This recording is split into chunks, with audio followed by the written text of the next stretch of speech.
भद्रावती तालुक्यातील किन्हाळा गावात अवकाळी वादळ आणि प्रचंड वाऱ्यामुळे गावाचे मोठ्या प्रमाणात नुकसान झाले आहे।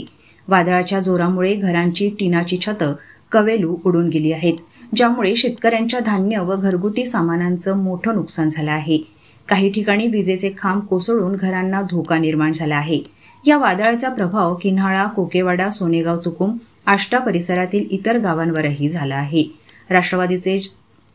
राष्ट्रवादीचे तालुकाध्यक्ष सुधाकर रोहनकर यांनी घटनेची माहिती देत संबंधित अधिकाऱ्यांना अवगत करून दिले आहे। प्रशासनाने तातडीने पाहणी करून पोल दुरुस्तीचे काम सुरू केले आहे। विजेचा पुरवठा संध्याकाळपर्यंत सुरळीत होईल असे विद्युत विभागाचे कार्यकारी अभियंता शाहू यांनी आश्वासन देण्यात आले। भद्रावती पंचायत समिती संवर्ग अधिकारी आशुतोष सपकाळ यांनी टीम पाठवून पंचनामा करण्याचे आश्वासन दिले। तहसीलदार भांडारकर यांच्या मार्गदर्शनाखाली महसूल सेवक बुरचुंडे व तलाठी सलोटे यांनी गावातील नुकसानीचा पंचनामा केला आहे। या आपत्तीमुळे जीवितहानी झाली नसली तरी घरदार व मालमत्तेचे मोठे नुकसान झाले आहे।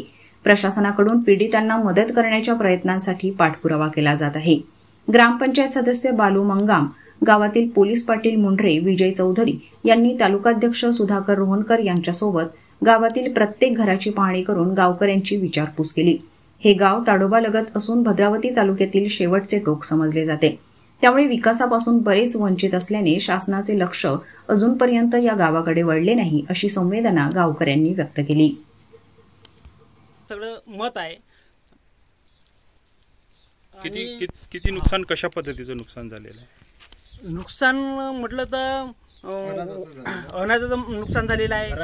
घराचे छप्र उडालेले आहे, कवेलू आणि टिनाचे पत्रे वगैरे खूप उडून, आणि कोणाचे घराशेजारी जे झाडं आहे ते घरावर पडलेले आहे आणि त्याचे जे कवेलू आहे ते पूर्ण तुटलेले आहे। आणि गावातील जे काही गावामध्ये असलेले जे इलेक्ट्रिक पोल आहे ते तुटून सन्या घराच्या जवळ पडलेले आहे आणि इलेक्ट्रिक जे तार आहे हे रस्त्यावर अस्ताव्यस्त पसरलेले आहेत।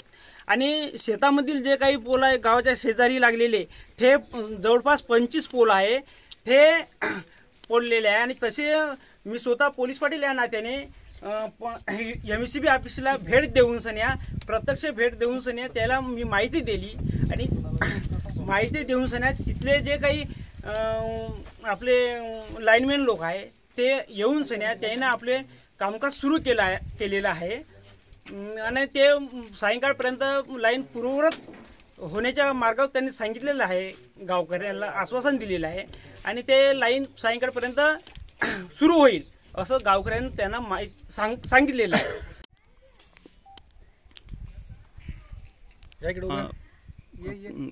हे जे गाव आहे या गावात मोठ्या प्रमाणात वादळ निर्माण होऊन बऱ्याच घराचं तोडफोड झालं असं कळत आहे। काय परिस्थिती आहे गावाची आणि कितपत नुकसान झालेलं?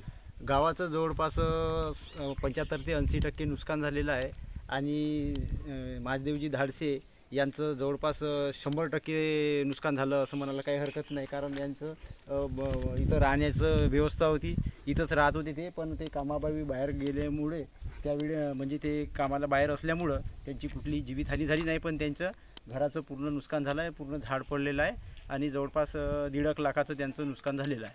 काय करतात ते? आणि शेळ्या राखतात ते। आणि परिवार किती आहे? त्यांना एक मुलगा आणि एक मुलगी आहे।